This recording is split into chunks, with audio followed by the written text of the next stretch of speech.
My son texted. Stop bothering us. Sell the house and go to a nursing home. The next morning. The message came at 11:47 p.m. I remember the exact time because I had been staring at my phone, waiting for it to light up. When it finally did, I smiled, until I read the words. Stop bothering us. Sell the house and go to a nursing home. I must have read it 20 times before it started to feel real. My name is Harold Whitmore. I'm 68 years old, a widower, and until last night, I believed I had raised a son who loved me. The house they want me to sell isn't just a house. It's 42 years of memories soaked into oak floors and yellowed wallpaper. It's where my wife, Eleanor, stood barefoot in the kitchen, humming to old records while making Sunday breakfast. It's where my son, Daniel, took his first steps, right there between the sofa and the fireplace. I can still see him, wobbly and laughing, reaching for me like I was his entire world. For years, I was. After Eleanor passed 8 years ago, Daniel became my anchor. He used to call every evening. Sometimes just to ask how to cook rice properly. Sometimes to tell me about his new job. When he married Claire, I welcomed her like a daughter. I gave a toast at their wedding. I meant every word. Family, I'd said, voice trembling, is the one place you never outgrow. They clapped. Claire even wiped a tear. When my granddaughter Lily was born, I painted the spare bedroom pink. I built her a wooden dollhouse with tiny working doors. I wasn't just grandpa, I was part of their lives. Or at least, I thought I was. The distance started slowly. It always does. First, the calls became weekly instead of daily. Work's been crazy, Dad. Then they became short, rushed, can't talk long. Then sometimes, they didn't answer at all. I told myself it was normal. Young families are busy, but there were small things. Little cracks in the glass. The day I showed up at Daniel's house with Lily's birthday gift. 2 days early, yes, but I was excited. Claire answered the door with a smile that didn't quite reach her eyes. Oh, she said, you should have called first. I apologized. I felt foolish, like I'd shown up uninvited to something private. Later that afternoon, I overheard Claire whispering in the kitchen. She didn't know I could hear through the hallway. He can't just keep dropping by like this, Daniel. We need boundaries. Boundaries. That word echoed in my chest for days. Daniel reassured me afterward. He always did. Dad, don't overthink it. Claire just likes structure. Structure. I tried to adjust. I started calling before visits. I shortened my stays. I stopped giving advice, even when Daniel asked for it. I didn't want to be a burden. But somewhere along the way, I began feeling like a guest in my son's life. 3 months ago, Daniel brought up the house for the first time. You ever think about downsizing, Dad? He asked casually over dinner. It's a lot of space for one person. I laughed it off. Your mother would haunt me. He smiled. But it was tight, calculated. You could get a good price in this market. At the time, I didn't think much of it. Houses sell, people move. It was just conversation, or so I thought. 2 weeks later, Claire sent me a link to a beautiful senior living community. She said it looked peaceful. A place with people your own age, she'd written. I stared at the message for a long time before responding. I'm not lonely, I typed back. She left it on read. Last night, I'd called Daniel because the heater was making a strange rattling sound. He used to fix things for me. It was our thing, father and son with toolboxes and coffee thermoses. He didn't answer, so I texted, call me when you can. Heater's acting up. That's when his reply came. Stop bothering us. Sell the house and go to a nursing home. No, Dad, no explanation, just a command. I sat in my armchair until after midnight, the room dark except for the streetlight leaking through the curtains. Eleanor's framed photograph rested on the side table. What did I do? I whispered to her. There's a kind of pain that doesn't explode. It seeps, quietly, like water through cracked plaster. I wasn't angry. I was confused. Had I missed something? Had I pushed too hard? Called too often? Loved too loudly? At 1:12 a.m., I typed a response. I'm sorry if I've upset you. That wasn't my intention. I erased it. Then I tried again. Are you okay? Erased that too. In the end, I sent nothing. Pride is a strange thing at my age. You'd think I'd have less of it. But I couldn't beg my own son for permission to exist.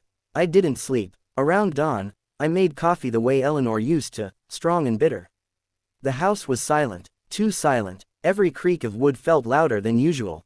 I walked through each room slowly. The living room, where Daniel had built blanket forts. The kitchen, where we'd baked lopsided birthday cakes. The hallway, marked faintly with pencil lines showing his height at different ages. I'd never painted over them.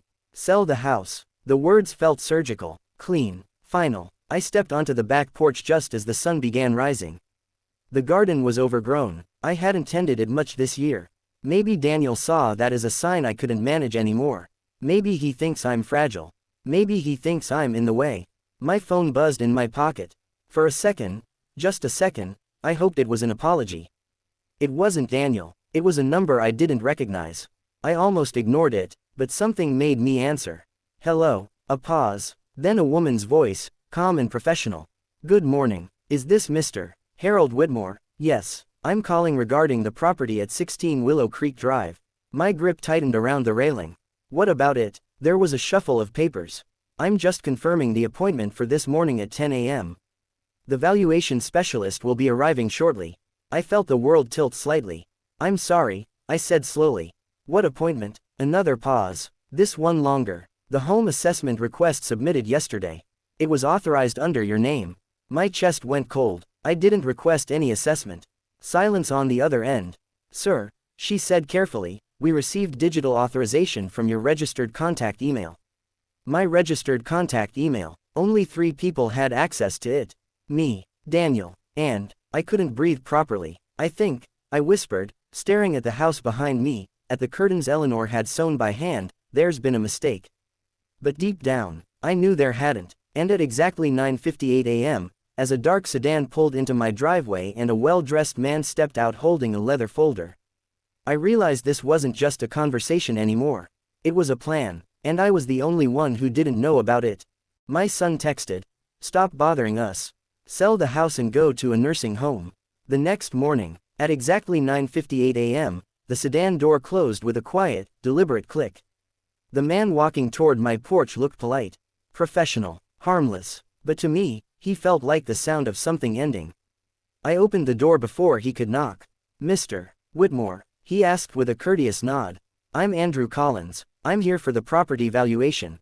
His voice carried no judgment, no impatience, just routine efficiency. I studied him for a moment, then stepped aside. "You might as well come in," I said. If this was happening, I needed to see it with my own eyes.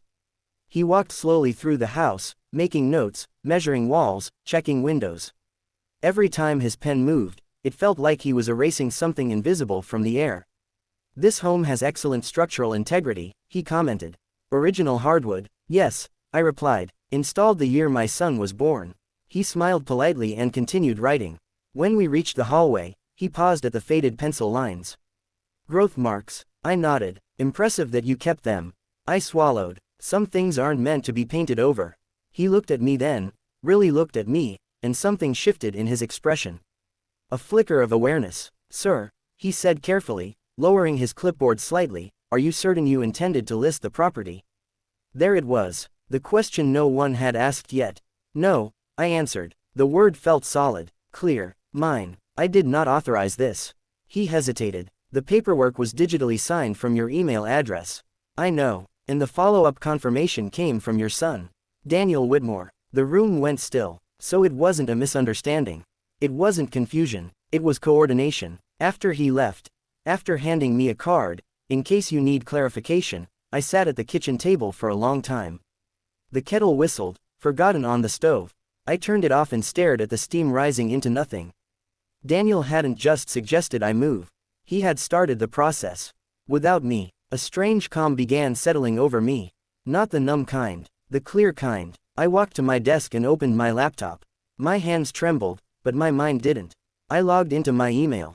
There it was, a confirmation message from a real estate agency.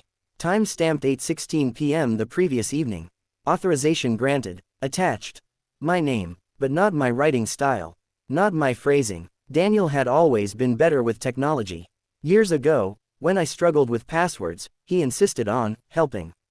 He set up backups, linked accounts. Just in case, Dad.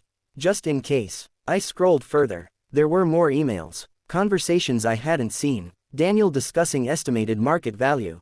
Claire asking about quick closing options. And one sentence that made my stomach sink. We'll need it finalized before Dad changes his mind. Before Dad changes his mind. As if I had already agreed. As if I was a child who might forget instructions.